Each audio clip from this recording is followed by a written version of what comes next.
My dear friends, welcome in vision chemistry classes. आज की class में पढ़ेंगे क्लास 12th केमिस्ट्री से फैराडे के विद्युत अपघटन के नियम। क्वेश्चन क्या है? फैराडे के विद्युत अपघटन के नियम लिखिए। ओके, तो ध्यान से देखें। फैराडे ने 1832 में 1832 में अपघटन संबंधी 2 नियम दिए थे। कितने नियम दिए थे? 2 नियम दिए थे विद्युत अपघटन के। तो इसमें देखें, फर्स्ट प्रथम नियम और सेकेंड द्वितीय नियम। प्रथम नियम मतलब फैराडे का विद्युत अपघटन संबंधी प्रथम नियम, सेकेंड फैराडे का विद्युत अपघटन संबंधी द्वितीय नियम। ठीक है, तो यहां पर देखें फैराडे के विद्युत अपघटन संबंधी इन दोनों नियमों के बारे में देखते हैं, डिटेल इसका जानेंगे। इसके पहले जिन लोग मेरे चैनल में नए हों तो चैनल को जरूर सब्सक्राइब कर लीजिए। वीडियो पसंद आए तो लाइक कीजिए और शेयर करना मत भूलिए। और देखिए इन दोनों नियमों के डिटेल। ओके,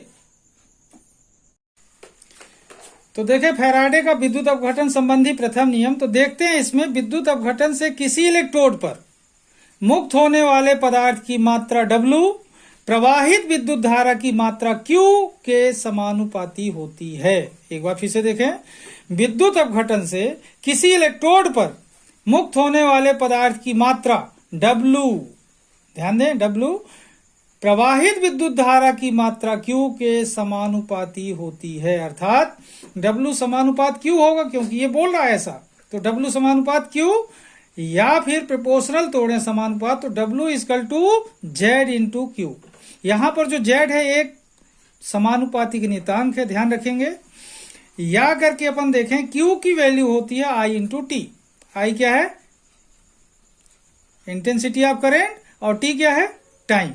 तो अब यहां पर क्या होगा? W equal to Z into I into T. क्या हो जाएगा? Z इंटू आई इंटू क्या हो जाएगा? T हो जाएगा। ओके, अब यदि I इंटू टी का मान 1 हो तो क्या होगा? W इक्वल टू Z होगा। ओके, एक बार फिर से देखें, W proportional Q, W equal to Z into Q, क्योंकि प्रोपोर्शनल तोड़ा तो कांस्टेंट रख लिया।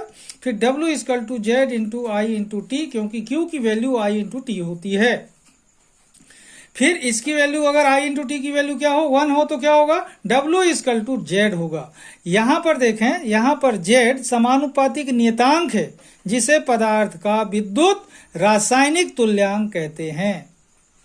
जिसे पदार्थ का क्या कहते हैं? विद्युत रासायनिक तुल्यांक कहते हैं। अब देखें इसे कैसे कैलकुलेट किया जा सकता है। ओके,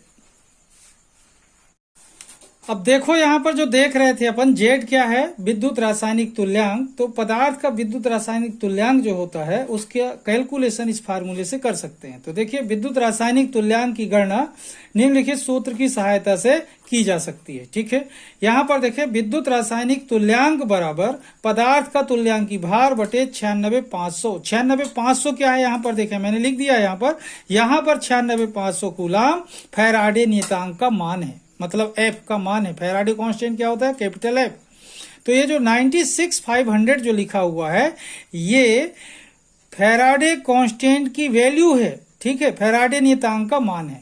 तो इस फार्मूले की हेल्प से हम क्या कर सकते हैं? फाइंड कर सकते हैं विद्युत रासायनिक तुल्यांक, पदार्थ के विद्युत रासायनिक तुल्यांक की गणना कर सकते हैं।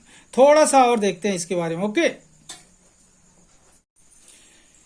एक चीज और देखिए फैराडे के प्रथम नियम से संबंधित। यहां पर देखें, फैराडे का प्रथम नियम एक सेल और एक विद्युत अपघटन के लिए है। ध्यान रखेंगे, फैराडे का प्रथम नियम एक सेल और एक विद्युत अपघटन के लिए है। ओके, इसमें देखें आप, एक सेल बना हुआ है, एक इलेक्ट्रोड प्लस चार्ज वाला, एक माइनस चार्ज वाला। यहाँ सॉल्यूशन भरा हुआ है CuSO4 का विलयन, बैटरी लगी है, यहाँ की कुंजी लगी हुई है। ठीक है, यहाँ पर धारा का फ्लो भी दिखाया गया है। तो आपको इस डायग्राम को बनाना चाहिए। यदि आप बेहतर आंसर देना चाहते हैं तो ये लिखें, आप ये डायग्राम बनाएं, सेल बनाएं, और फिर नीचे लिखें कि फैराडे का प्रथम नियम एक सेल और एक विद्युत अपघटन के लिए है। ओके, इस तरीके से जो प्रथम नियम है समाप्त हुआ। अब हम देखते हैं फैराडे का विद्युत अपघटन संबंधी द्वितीय नियम। ओके, अब देखें यहां पर फैराडे के विद्युत अपघटन संबंधी द्वितीय नियम के बारे में। ठीक है, तो ये जो द्वितीय नियम है क्या बोलता है? ये बोलता है, जब श्रेणी क्रम में लगे हुए विभिन्न विद्युत अपघट्ट विलयनों में, ध्यान देंगे, एक से ज्यादा विद्युत अपघट्ट विलयन के लिए है, जब श्रेणी क्रम में लगे हुए विभिन्न विद्युत अपघट्ट विलयनों में समान मात्रा की विद्युत धारा प्रवाहित की जाती है तो इलेक्ट्रोडों पर मुक्त हुए पदार्थ की मात्रा W उनके रासायनिक तुल्यांक E के समानुपाती होती है। ओके, एक बार फिर से देखें। जब श्रेणी क्रम में लगे हुए विभिन्न विद्युत अपघट्ट विलयनों में समान मात्रा की विद्युत धारा प्रवाहित की जाती है तो इलेक्ट्रोडों पर मुक्त हुए पदार्थ की मात्रा W उनके रासायनिक तुल्यांक E के समानुपाती होती है। यहां पर देखें, जैसे W पदार्थ की मात्रा है जो इलेक्ट्रोड पर डिपॉजिट हुई, प्रोपोर्शनल E क्या है, यहां पर देखें रासायनिक तुल्यांक है। ओके, तो W प्रोपोर्शनल E, प्रोपोर्शनल अगर तोड़ते हैं तो W equal to E into नियतांक आएगा। तो यहां पर क्या हो सकता है, सीधा अपन E को इधर लेकर आए तो W upon E equal to क्या होगा, नियतांक होगा। ओके, तो W प्रोपोर्शनल E या फिर W upon E equal to नियतांक होगा। ये फैराडे के द्वितीय नियम का मैथमेटिकल एक्सप्रेशन। ओके, अब थोड़ा सा और आगे देखते हैं। ओके, अब देखें इसी मैथमेटिकल एक्सप्रेशन को दो अलग अलग विद्युत अपघट्ट विलयनों के लिए, ठीक है ना, दो अलग अलग विद्युत अपघट्ट विलयनों के लिए ध्यान देंगे। ठीक है, तो ये दो अलग अलग विद्युत अपघट्ट विलयन के लिए क्या करेंगे, जैसे फर्स्ट के लिए देख रहे हैं अपन W1 upon E1 equal to constant नियतांक, और सेकेंड के लिए W2 upon E2 equal to नियतांक। तो अब यहां पर देखें ये वैल्यू कॉन्स्टेंट के नियतांक के इक्वल है और ये भी नियतांक के इक्वल है, तो ये दोनों एक दूसरे के क्या होंगे, इक्वल होंगे। तो यहां पर देखें W1 upon E1 equal to W2 upon E2 equal to नियतांक, या फिर इसको इसके नीचे ले आए, इसको इसके ऊपर ले जाए तो क्या होगा, W1 upon W2 equal to E1 upon E2 equal to नियतांक होगा।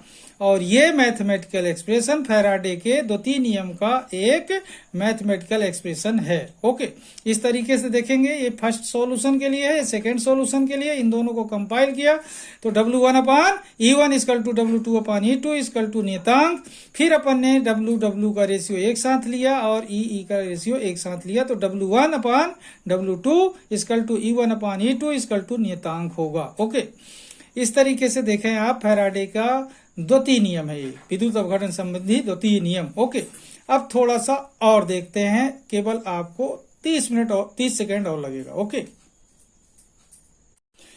तो देखें यहां पर देखें, फैराडे का द्वितीय नियम एक से अधिक विलयनों के लिए है। ध्यान रखेंगे, फैराडे का द्वितीय नियम एक से अधिक विलयनों के लिए है।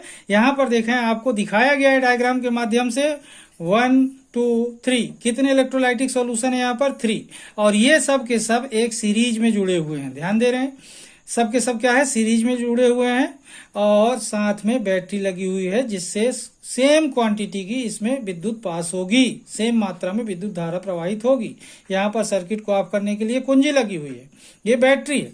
तो यहाँ पर देखें, जब सेम मात्रा में, समान मात्रा में विद्युत धारा प्रवाहित की जाती है और जब विद्युत अपघटन होता है तो इन इलेक्ट्रोडों पर जो पदार्थ मुक्त होता है वह पदार्थ W इन्हीं पदार्थों के विद्युत रासायनिक तुल्यांक E के समानुपाती होता है। ओके, तो इस तरीके से जब आप इस द्वितीय नियम को एक्सप्लेन कर चुके रहेंगे, उसके बाद ये डायग्राम बनाएंगे और ये बताएंगे कि फैराडे का द्वितीय नियम एक से अधिक विलयनों के लिए है, एक से अधिक विद्युत अपघट्ट विलयनों के लिए है। ओके, तो इस तरीके से आप समझ गए होंगे फैराडे के विद्युत अपघटन संबंधी प्रथम नियम और द्वितीय नियम।